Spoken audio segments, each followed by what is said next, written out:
So we sold on an auction in November. That very first auction, our best goat sold for 42,000. The following year, it jumped even further. We had a ram that we sold for 75. The year after, we sold a Kalahari red to a breeder in Namibia for 105,000. The first time a goat exceeded 100. It created a different market. Two things that come to my mind. You need to be hands-on. You need to be willing to get your hands dirty. It's not a business that can succeed or be sustainable on a long term if you are not going to be involved yourself. Let's not discount the fact that our government is doing a lot to the farming industry. I mean, this entire farm, I fenced it through ISPAT. 50% of the materials was paid for. The government has recently brought in cattle from America and from Australia and milk goats from Australia. How many governments in the world do that? People will say, okay, Bushra sold a goat 120,000, oh, he's rich. It's not that. How long did it take to get there? I always say one thing, we are a work in progress. We're never going to achieve perfection, but it mustn't stop us for keep trying to pursue that. As you can see, we're in a different location. We're not in the studio. We are outside. We are in Kakutlo. And I'm joined by Mr. Faheem Dala. I love that. Now talk to me about just What's up, everybody? Welcome to Deep Dive Sessions. My name is Mohammed Tauru. I'll go with this show, as you know, is to bring you and I in proximity to the people and ideas that will show us that it is possible and it can be done. As you can see, we're in a different location. We're not in the studio. We are outside. We are in Kakutlo. And we're at a farm here, beautiful farm, goat farm. Bushra starts. Actually, it's here on the sign. I don't know if it's showing. Is it showing? Yeah, we're here at the farm, and I'm joined by Mr. Faheem Dala. I love that. Now, talk to me about just the value chain of it. What is your mindset to the value chain in terms of just, maybe in 10 years, do you also want to be producing feeds? In 5 years, do you want to be doing 1, 2, 3, 1, 2, 3? I already know that right now. You talked about, you slaughter here, the lambs and all that. You see, one thing that discouraged me a lot from commercial farming. When I say commercial farming, breeding specifically for slaughter. We are currently in an industry that's dominated where the buyer determines the price of your product. And that becomes a challenge. If you want to go to a butcher and say, I've got 10 goats for slaughter, you are told we are paying 40 pula a kg on a product that you own, that you bought, that you bred, that you have put in your sweat and effort to actually produce. And that is something that needs to change. We need to move away from that to some extent. The fact that I do it myself, it's a very small scale, and it just brings in a few extra tabs where I have a private market where I'll slaughter, slice, package, and deliver. But if I tell you I'm literally making more than double what the butchery would pay me, it puts it into context. Why are we farming? We are farming to make profit. We enjoy it, but we need to make money out of it. And we've said that before. So collectively, it is important that farmers need to understand that we need to come together. We need to say, okay, there is a demand for food. There's a demand for goat meat or lamb or mutton. But we're not going to accept just being told that this is our price when there are factors like feed costs that go high, which we can't control because of drought. The fact that majority of our livestock feeds or grasses like lucerne are imported. Seasonally, they change. Right now, the price of lucerne is double what it would be in November, December when it's the summer months. So that entire value chain needs to get that balance for it to be successful. And to be frank, I may be in the stud breeding part of it, which maybe only makes up 12 to 15% of that entire pyramid. Majority have to be commercial farmers, and the majority of them now must sell to the rest of the country because what is a goat at the end of the day? Exactly. It's meat. That's what it is. It's nothing more than that. As much as you can put on a metal plate and say it's a stud animal, at the end of the day, its job is to produce food. And we are in the country to try and reach food sustainability and to be self-reliant. And it has to work all the way down to the bottom place where we can actually say this is the price of our product. Originally from Switzerland, but these are milk goats. Their main purpose is just for production of milk. So we use them especially when we've got multiple births on the Kalahari Reds and the Boer goats, triplets, quads. We even had 5 last year, and all 5 were successfully raised actually and weaned. On feed, look, realistically, if you feed this well and they come from a good milking line, you can get 3.5 up to 4 liters a day per goat. That's a morning milk and then late afternoon as well. So they serve a very 4 important liters. purpose. That is a lot. Milk can be used to feed the dogs, for tea for the staff as well, and for the goats. For sure. So in comparison to the Boer and the Kalahari in terms of milk production, their milk production is way higher. You can have it even as high as double the amount. And as you see them right now, they are probably as fat as they can get. The more you feed them, the more milk they produce. It's not about putting meat onto these goats. And you milk them up to 9 months of the year. Just at that last stage of their pregnancy, you need to give them a bit of a break. And they actually enjoy being milked because it becomes painful in the udder. So when kids go and want to drink from them, they're going to allow never it. Reject. They never have any issues with it. So what about in terms of feed though? Because they drink a lot, because they produce a lot of milk, do they eat a lot of feed in comparison to the others? Not really. Look, the feed content on goats is they basically eat 3% of their body weight. And now, because their body weight is not very heavy compared to your Boer goats and Kalaharis, the consumption is a little bit lower. It's just about utilizing that feed and pushing it towards the milk production. And we have about the same diet that we have the rest of our goats from. I mean, they're eating Lucerne pellets here. And then we supplement with a little bit of Lucerne, or if we've got lab, we give them that as well. Nice. If you want an increase in milk production, you get a product called dairy pellets from Technofeeds. That actually works very well. Dairy pellets. Okay. But it's not something that you need to be giving them consistently. They will produce good milk. And we selected them specifically for that milk production. Those that had lower milk, we slowly filtered them out. I mean, I've had these goats now 7 years. 6, 7 years. I was about to ask you how long you've had when we've come here. It was in 2017 when we moved to Hakuto. February, actually. What would you say is the biggest gap right now in the marketplace in terms of just goat production and the value chain thereof? What would you say is probably the gap that you feel like is a bit underserved right now? Consistent supply of the product. That is the biggest challenge that we have. And that consistent supply goes right down to the fact that the management is not consistent throughout the country. If I group together with 20 farmers in Gaborone area and I say, guys, we are now selling our animals at 100 pula a kg, you're still going to get a guy that has no overheads coming from Tsabong and saying, I'll accept 50 pula a kg. But then next week, he doesn't have supply, and then we've got. And then that causes a very a serious imbalance in the market.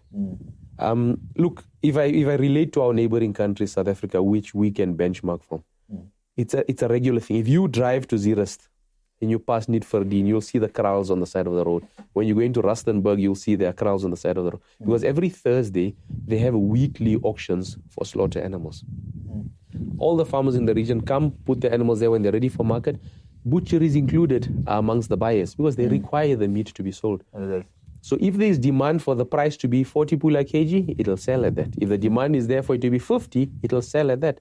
But you're getting a fair market value for your animal instead of being dictated that price. Also, the market sets the price. Exactly. I love it. And that is the way you're going to be more functional. It's not manipulated in a way. 110%. I mean, if I have to sell my slaughter carcass at 40 pula a kilo, I'm not going to make anything because my overheads are too high. But I'm going to go back to the same butchery and buy it at 120 pula a kilo. Do you see that gap? It's too much. Yeah, it doesn't make sense. It's way too much. Yeah. Okay. The buy-sell market is quick money. Yeah. But to breed it, to reach that stage, to get paid, to be told what your price is, it's not sustainable. Yeah. So do you think there's a way that the government could play a role?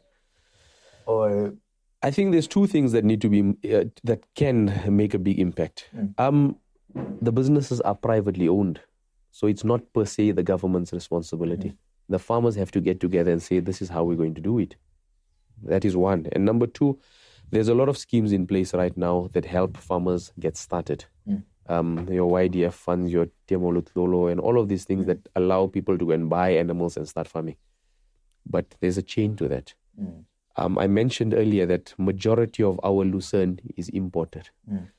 A guy that has got 5 hectares ideally should be recommended, don't go into goat farming and farm with 100 or 200 goats. If he has a borehole and he's got water, encourage him, finance him, and fund him to start production of livestock feed. Let him do lucerne, let him do Irogrostas, let him do blue buffalo. Napier grass is also in the market. He'll be able to get his returns fast, he'll be able to make profit, and he's going contributing to the entire agri value chain. it's fair and good. You can finance 100 people to be farmers, but those goats need to eat something. True. And who can There's come to segments that serve each other. You see that. Just look at Facebook. How many groups are there for Botswana goat and sheep farmers? Yeah. Farmers Botswana, and it's all animals. Yeah. How many of them are actually producing feed for those animals? So it's like those raw materials. We need where the that. people who actually made the money were the ones selling the spades. Exactly. And you'll see that just by going through Ramatlabama border, how many trucks have loaded wheat straw, which is, staple roughage, basically. And we use it as bedding in our kraals when you go to shows and auctions. Who's doing that in Botswana? How many people are planting lucerne in Botswana? How many people are actually producing raw materials for local companies to also purchase from them to make feeds? And that is a gap in the market that needs to be addressed. That's what we actually have to be looking at. 110%. So instead of just going to one thing, all of us. That's it. And then we do that. What is that? It's called, I call it the tuck shop mentality. It's not about becoming famous or doing what is fashionable. Yeah. At the end of the day, look after your pocket. Yeah. Again, I'm saying it from an accounting and a business background, but it matters. True. And long term, if more people are doing it, you're going to realize the entire farming industry is going to grow. It's going to grow. Yeah. We can't rely on importing for the rest of our lives. It's there. Sustainability exactly. issues also. Yeah, no, I think that's very true. I think even Rosemar has once mentioned that, he says, I'm actually here to make profit. So even other stuff like the bells and whistles, I might avoid just because I'm here to make profit, and then everything else will flow from there. That's it. Don't just be trying to do everything, make your farm look like I can guarantee you one thing. If you are making money, you are going to reinvest and you're going to push harder to make more. Yeah. And it will be a success. But if you are running at a loss and it's slowly milking you, you're going to end up giving up because you're going to realize it's not sustainable. True. No, that's very true. Profitable farming, very important. Very, very important. Okay. I always want the goat to be balanced. So as much as she's open on the front, she needs to be open on the back. Okay. Legs should not be hocked in. Those are called hocks. And they mustn't be X-legged either. That works for both the front legs and the back legs. Basically, when you see balance, when the goat is walking, her back leg must step where the front foot is. Legs. Yeah. And when she walks, you'll see that she has that openness. The elbows, if I can use that word, must not be coming. Must not be coming. To prevent that stock here. Exactly. Yeah. And then you'll see it from the head. A goat that has a very narrow head tends to end up having a narrow body. So when you have a head that's slightly a bit broader, you'll find that it balances out through the rest of the body as well. Okay. But it's about breeding and selection. You need to be patient and select this over time. You're not going to get the ideal goat. Then you stop farming if you've got perfect goats. Sure. What is your philosophy in terms of breeding? Do you, if this the lady gives birth to, different goats, and then would you then take the dead and put it on the goats, or you feel like that's inbreeding? Look, we do line breed. We have used father onto daughters, and we've got very good results out of it. Yeah. I'm very particular about correctness and balance. That is something I emphasize a lot. So when we look at our matching and our pairing, I don't only breed with one breeding ram. We've got 6 or 7 different bloodlines on the reds and on the boers. Oh. So there are times where you'll find one ram has only got 5 females he's mating, whereas another ram has got 40 females he's mating at one particular go. Yeah. But we're looking now at the specific traits that we want to improve. If you look at a specific goat and say, okay, this goat does not have the nicest of head, but has got a very good body capacity, we'll then take a ram specifically that's breeding good heads and that has a good head that we can try and improve onto the offspring. Yeah. Basically, what we want is we want the offspring to be better than the parents. Then you know your breeding is progressing, you're moving forward. And that's very important. Yeah. That's very and mind you, with that being said, there are some goats on the farm which, to the eye, females that I've got here, to the eye are very ugly, if I can use that word. But they breed exceptionally well. And that's why your record keeping is very important. I've actually thought about that. Like, how does that happen? You know what? At the end of the day, breeding there's a lot of luck involved. As much as you can have skill and you can have the correct eye as to how you want to do it, what comes out of that baby, the babies that come out of that mother is all in the hands of the Almighty. Whether it's male or female, whether how attractive it is, how correct it may be, how beautiful it's going to be. You can try and manipulate it as much as possible, but at the end of the day, it's not completely in your hands. But that's why I'm emphasizing record keeping is very important. You need to know your goats and see what they're producing for you. I'll give you another example. When we are choosing our females, we're trying to select females that are breeding for multiple births as well. We ideally would like 2 or 3. 1, it happens once in a while, yes, but 4 or 5 also becomes a bit undesirable. The kids are born too small and it becomes a challenge to raise them. Yeah. Now, if my female is going to give me 1 on the first time she's giving birth, fair enough, we'll give her a chance. We'll try her again the second time. She's going to give me 1 again. In my mind, I'm telling myself, right, I've got a tenant now staying in my house that's paying me half the rent. Yeah. Do I want that? Is that ideal? It's costing me the same to feed her. It's costing me the same to vaccinate her. It's costing me the same to operate the entire farm, and she's only giving me 50% of the returns that she should be. Yeah. Then we know, okay, no, unfortunately, this female is out. Yeah. Let us try and improve and get those that are consistently going to give you maximum returns. And talking about record keeping, I wanted to understand just from your lens, how much does 1 goat cost in terms of maybe a month when you're factoring feeding all this, or maybe you cost it over a year? In terms of costings, you can calculate it per day. Look, realistically speaking, depending on how you're running your operation, that's going to vary. We are farming here on 50 hectares, and I'm keeping a big number of goats on that smaller piece of land, if I can say that. So obviously my overheads on feeding costs are going to be higher. But I can accommodate that heightened feeding costs because I'd like to believe that the genetics and quality we are keeping are also higher, so we have to sell them at a higher price. Depending on the time of the year, that also factors in your cost. When you've had good rains, you're going to have a lot less supplementary feeding costs in the kraals because the goats will be able to get body condition outside. With that being said, I maintain one thing, and it's something I've learned in the last few years. When there's a drought, don't just only feed them, and when there's no drought, you leave them only to graze outside. Regular supplementary feeding gives them a much more balanced ration to eat, and that allows them to maintain a consistent body condition throughout the year. It's not ideal to have your goat very fat for 6 months of the year and then skinny for the next 3 or 4 months of the year. Don't allow that fluctuation. That fluctuation in body condition affects the breeding, because a goat in poor body condition is not going to ovulate sufficiently to maximize the chances of her giving you twins and triplets. So when you're having a consistent phase, it's easier and it costs you less to say, okay, I'll just increase a bit of feed just to flush her to ovulate a bit more, or to finish her for a show, or to finish her off for a sale or an auction. So that's basically the philosophy we're using on the farm. And so if I was to say, if I'm starting with, say, 10, because I'm thinking about it right now, I'm trying to run the numbers in my mind. And because I know the biggest problem also is just being able to know in 6 months how much you're going to be spending in terms of a crow, of goats of 10 goats. How much you're going to be spending in feed, how much you're going to be spending water, how much you're going to be spending, maybe paying somebody who's going to be taking care of that. If you are feeding full time, you've got water supply and you've got your labor there, you can realistically work well on today's prices, excluding the subsidy, which is a slight benefit for us right now. You can look at about 15 pula per head per goat per day. 50 pula per head? 15. 15. Oh, 15? Yeah. Okay. Which is not ridiculously bad. It's not ridiculously bad. Per day? Yeah. Then you take that to 30 days. Yeah. And Look at it this way. A general goat, take a big goat like this. Let's say she weighs 100 kg. She needs 3 kgs per day. Right?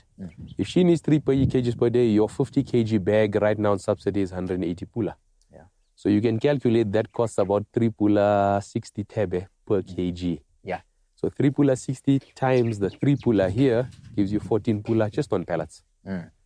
13 pula 50 tebe, if my maths is correct. Just on pellets. 1 pula 50, you add it for your water. Then you're cruising nicely. But remember, that's on a 100 kg goat. You don't always have a 100 kg goat. That's rare. For sure. So it's always going to be less. So when I'm giving you that figure now, you can accommodate your slight increase in water costs and your daily rate for what you want to pay your farm worker to look after your animals. Yeah. And then diseases, how do you take care of diseases and make sure that... We are in a hard water area, and that is a common something that affects or scares people in Botswana, is whether it's hard water or non-hard water. With that being said, we need to understand hard water has many different strains. Just the same way like the flu in Australia is not like the same in the flu in Botswana. If Vicks Acta Plus works in Sydney, doesn't guarantee you that it's going to give you the same response here. That is just putting it blankly. To manage our animals, we confine them to within our farm. We have to regulate what animals come in and when animals go out of our farm. Even when we buy in new animals, or we've brought in new animals to the farm, they are isolated, they're in quarantine per se on the farm. We dip them, we spot check them for ticks, and we'll deworm them as well. Ensure that is now a clean environment before they mix to the rest of the herds, so that we make sure nothing comes from outside that's going to affect us here. Dipping of our goats is a regular thing, especially in summer months when the ticks and the rainy season is there and the ticks are there. 2 weeks ago, just before winter, we gave them all a full body dip. We don't really have a tick problem in winter, especially when the cold comes in like this. But we also do fecal egg counts at least twice a year. Dr. Busang for Integrated Veterinary Services comes to the farm. What is that? We take samples of the droppings of the different goats in different kraals, in different paddocks, and they are analyzed to see which parasites are present in the droppings. So you can actually specifically identify which worms are affecting your goats and which part of the farms they will have that in. Then we treat them specifically for that worm. What is the regularity of how you do that? At least twice a year we do that. Sometimes it's not fully necessary. You can identify if a goat has got a worm count, even from the famacha. You just drop the eyelid and you look at the coloration. The pinker it is, the better it is. The whiter it is showing a bit of anemia. You know you have a parasite load, but you don't know what parasite it is. So the reason we do that fecal egg count is to identify which worms are affecting our herd, and then we get a specific dewormer targeting that problem. You don't want to always use broad spectrum dewormers, because at times you're going to create a resistance for worms that you don't have. And the time they do come in, you're going to have a problem. I mean, a few years ago, I would think there was an outbreak of wireworm in the Botswana. And it's a very, very, very stubborn worm. So, and then to get a dewormer specifically for that is very, very costly. You need to try and let your animals adapt as much as possible to the environment that they're in. And there's a product called Food Doctor. We started using that just over a year ago. It's available. Diatome concentrates. It's available at most agri shops here. It actually aids in boosting the immunity of the animals, and it also reduces the parasite count. It won't completely deworm your goats, but it reduces it. So that means you're reducing medicines that you're going to use on the goats, which reduces costs and also reduces resistance against medicines. So is there anything that possibly when you were starting out, it's something that, a philosophy or maybe something that was said in the circles of goats that right now you're like, no, absolutely don't believe that. Maybe something that you have a contrarian view to, that many people believe to do this. A lot of people have the concept that you vaccinate babies to reduce mortality. And they don't realize that if you look after the mothers, who are the factories of production, they will automatically look after the kids. A major problem that I've got, and a lot of people inbox me on my Facebook page or send me WhatsApp, is mortalities on kids. And they want to dose them with sulfazine and give them terramycin and do everything unnaturally, if I can use that word, instead of realizing that if you look after that mother goat and she's in condition, the khatsele she's going to produce gives you antibodies to those offspring that no medicine can replace.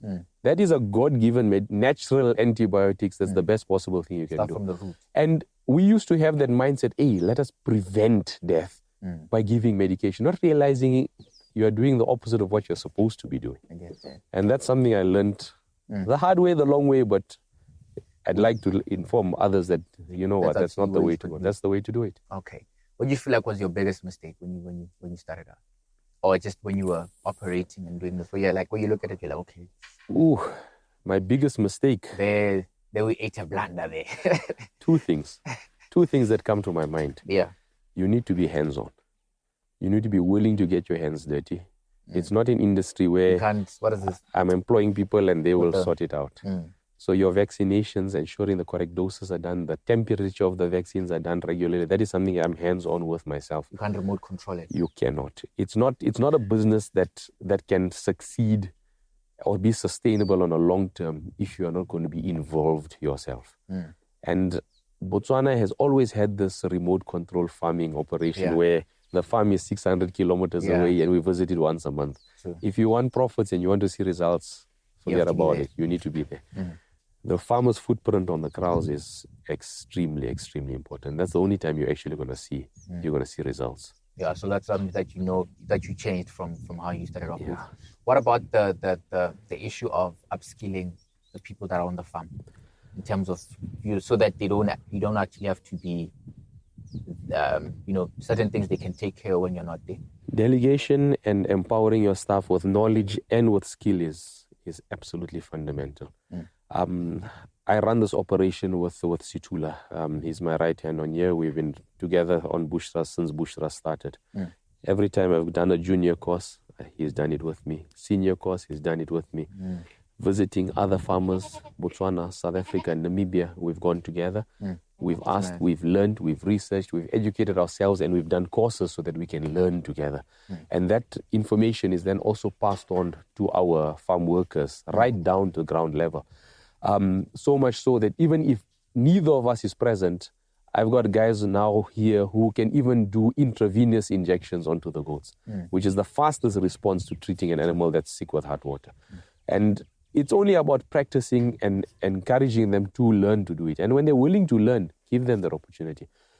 Some people will have the mindset, this guy will leave work tomorrow. But it doesn't matter. Right? While he's there, empower him. Let him leave knowing that he's benefited something from you. And at the same time, when he's there, you are benefiting from the fact that he's going to help your goats and take care of them adequately. True. So sharing of information and knowledge is something I strongly encourage. When my kids were younger, they used to watch this cartoon show called Bunny the Dinosaur. And there was a song that Bunny used to sing saying, sharing is caring. So that saying is something you'll often hear us say on the farm. Because it's the same. You're going to say Cocomelon. my niece watches it. Yeah. No, but look, at the end of the day, I always tell people, and they'll vouch for it, we sell the goats. But the information and knowledge that comes with it, we're going to share it from you. If it's going to benefit you, it'll come around and benefit me later on in life. And that's maybe how we hope to get blessings. But I believe it's a good philosophy that we've implemented. That's a good thing, eh? No, but as we then come to wind down, I wanted to just ask you certain things. Because you have a background, you said accounting, right? You studied accounting, you have a background in accounting. So you're applying this to farming. I think this is one of the major issues that, even just in my conversations with different farmers, the issue of accounting, record keeping, as we're coming back to it, is a major, major thing. What is maybe a recommendation you would give to farmers because of your background in terms of just being able to do it well in terms of record keeping and accounting for things to be done well? If I'm a farmer and I'm watching this, maybe there's a course that you can recommend, maybe there's something that you could, because I think this is a major, major area that needs to be attended to by farmers. Excuse me. One small thing that comes to my mind, Nampo, if a farmer has a farming operation and is running that farm, let him do something as small as opening up a separate bank account for that farm. His initial capital, he can put it in there. And whenever he needs to purchase feed or expenses or troughs, whatever it may be, let it come out of that account. And when he's putting in money that is generated from sales, let him put it back into that account. Yeah. Sometimes it's something very small, but mixing your finances with your personal income or your personal account, you're never going to have a very good record. You won't have the discipline to say, look, I'm running this as a separate business. Boer has a lot of courses, and they're short courses which are 3 days or 5 days or 7 days long about profitable management, about animal husbandry, and they're available and they're run throughout the year. They are there to encourage you to say, okay, I can empower myself and learn a little bit more. But I just feel having a specific account for that business will make a huge difference. Yeah, because, in today's day and age, come on, we've got banking on our phones, we've got internet banking, we can see the statement, we can see what's coming in, what's going out. And with your correct references, you'll realize where your expenses are going to, and it's much easier to account for that profitability. Any little student you can get from BAC or a part-time job that'll compile a profit and loss account for you, or your management accounts on a monthly basis will be able to show you, and you will be able to see, okay, fair enough, I may have made a loss in May and June, but I know I've got an auction in September, so I will sell then, I'll cover this up. Yeah. So it just gives you that element of foresight to see how to plan and manage better. I love that.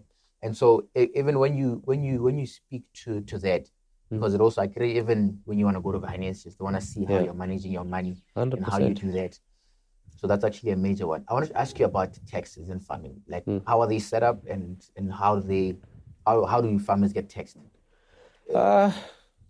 Taxing is something that's part of the country, but you are allowed legally for 7 years to run your operation, offsetting your taxes, and you don't have to pay your taxes for the first 7 years. Well, I didn't know that. You can relate it to a sister company as well, and you can legally benefit from tax benefits.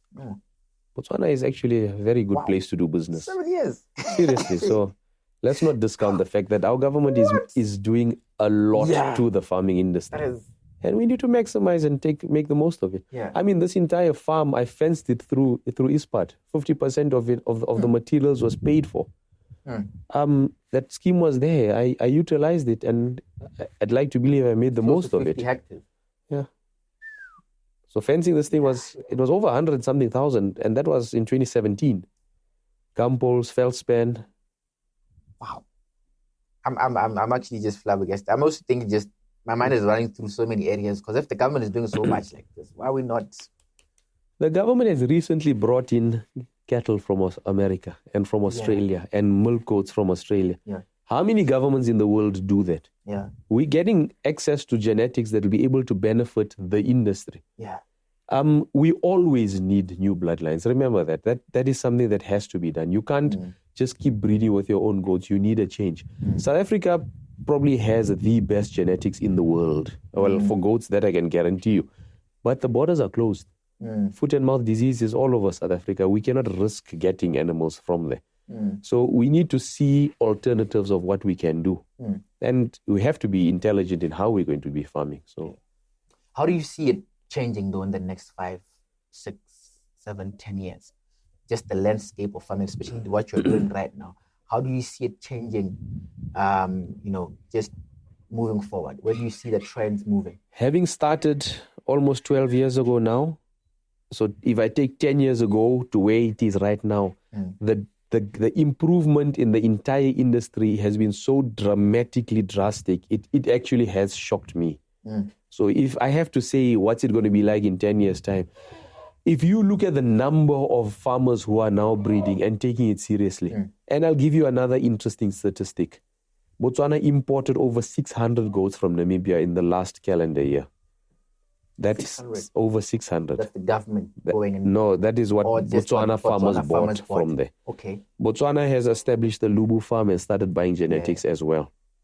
They've imported milk goats as well. It's created an awareness and a buzz.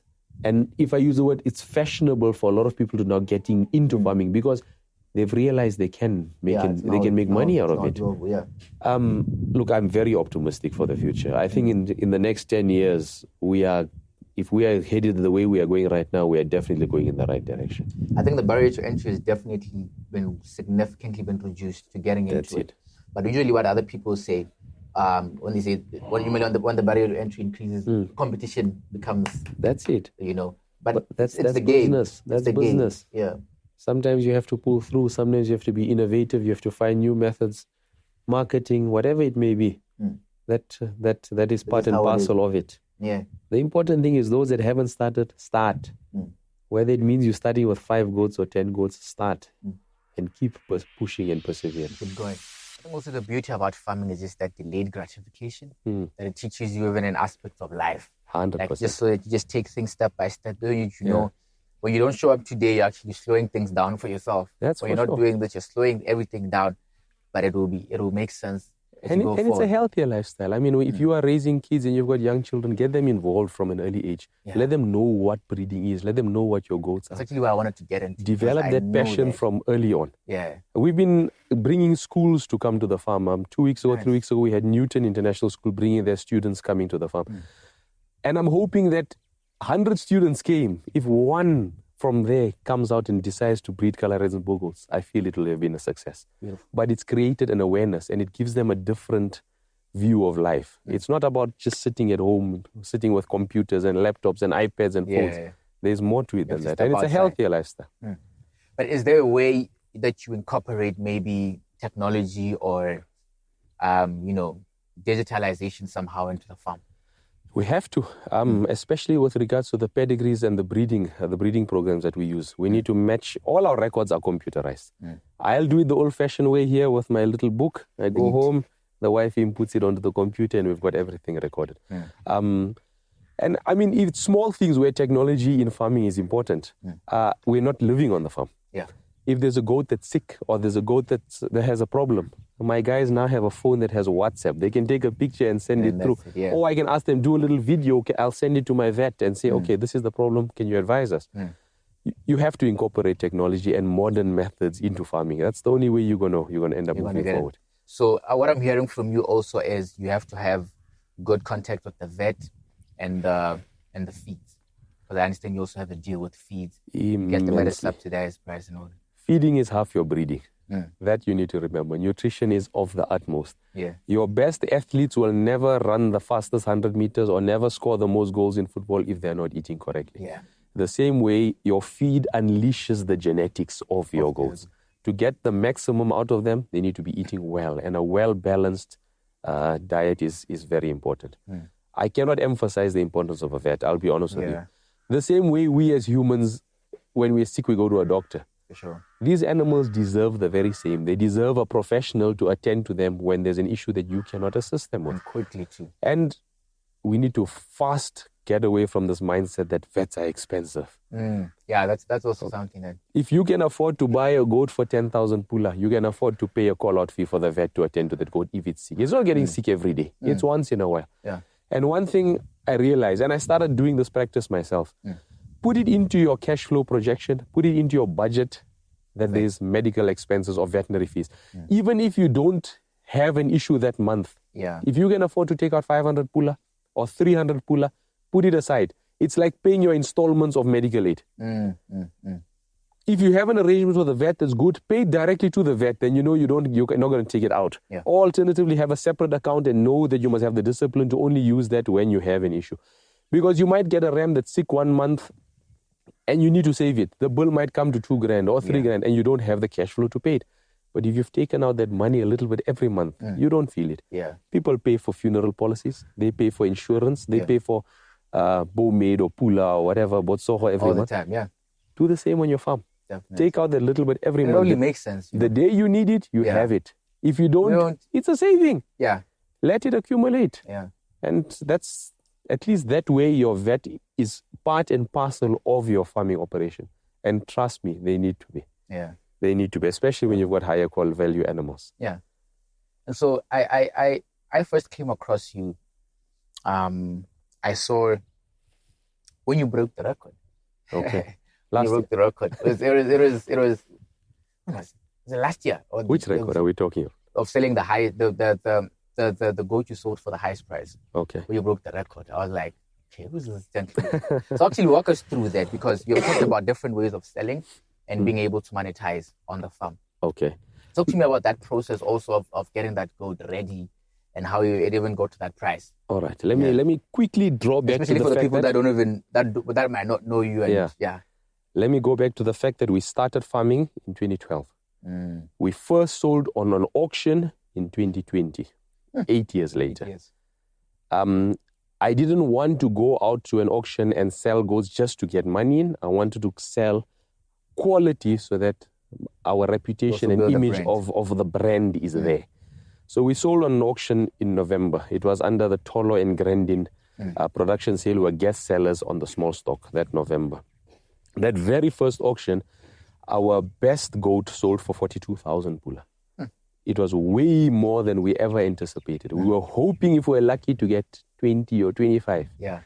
But it set a trend that say, okay, there's quality and people are willing to pay for that. It's not the mindset that auctions are expensive. There are auctions we've sold well reserved what we thought we'd get for our goats. But we have now gone into a policy where we said, right, we want to try and sell on selected auctions a year. We have 3 auctions which are our own auctions, and we sell on 2 others as well. Our Diamond Fire auction is in March. The Platinum Genetics auctions is in September, and the Trifecta in November. Now, what this allows us to do is we put on bulk amount of animals, and I'm talking of 25 plus animals per auction to sell. We can get the money in all at one go, and it's easier for us to plan than to sell one for 5,000 today, one for 2,000 tomorrow. In addition to that, we pushed hard with the Ministry of Agriculture through the veterinary services and the animal production to allow us to be able to export our genetics. Okay.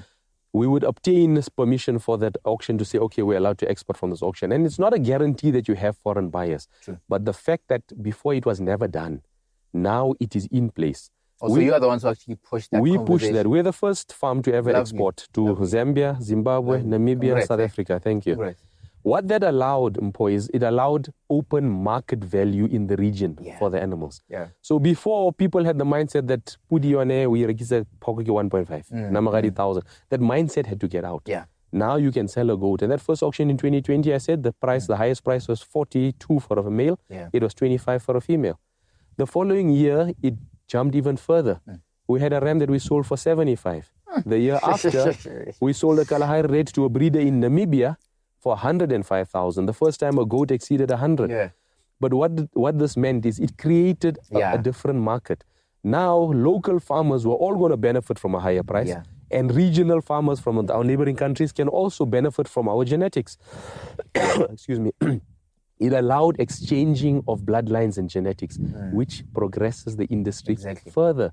People now knew, okay, Botswana has good goats. Yeah. So we now can get from them and they can get from us. Excuse me. And that is when we realize, okay, this is a nice way to start moving forward. Let us build the brand. Let us push towards the auctions. And with that, we grouped in other guys to our auctions. It's not just us alone. Sure. It's not only Bushra. We have friends that we've joined with, those that are breeding out of our bloodlines. We've brought them on and created a platform for them to also sell, get better prices, and reinvest. Yeah. This takes the industry September forward. one. September and March. And March. Yeah.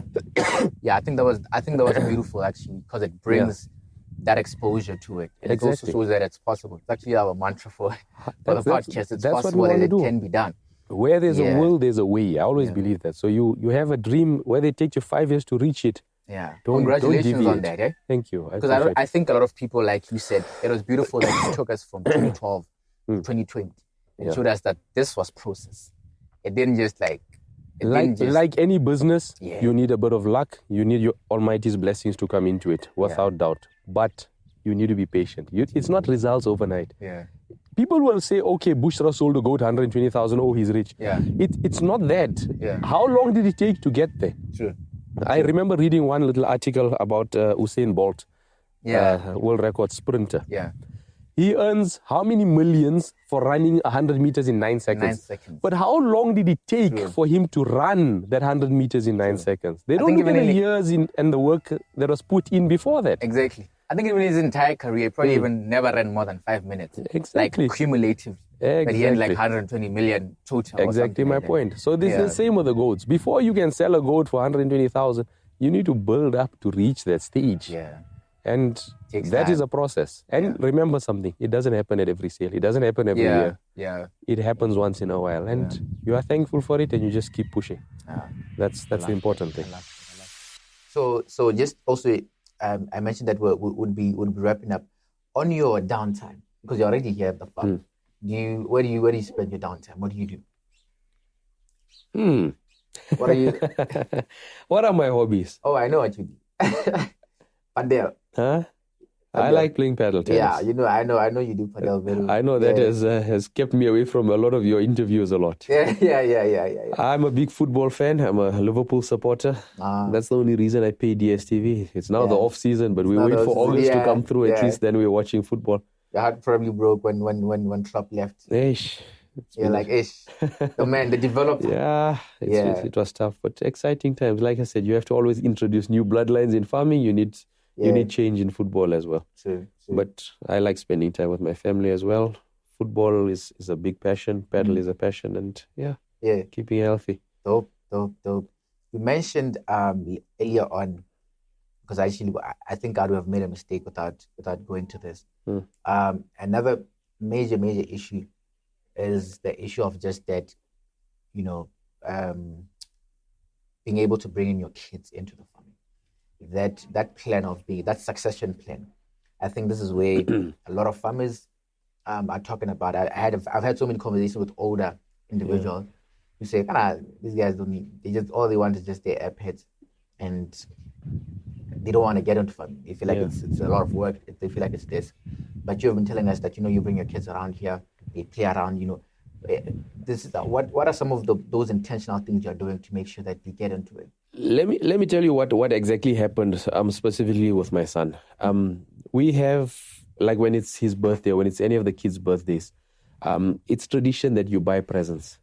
Sometimes people don't always give presents, they give cash in a birthday card or in an envelope. Yeah. And my father would always give my son an envelope with cash so he can buy what he wanted to buy. Mm-hmm. Initially, in his early days, he's also a very avid Liverpool supporter. He would like to buy football, or he'd buy a Liverpool kit or a top.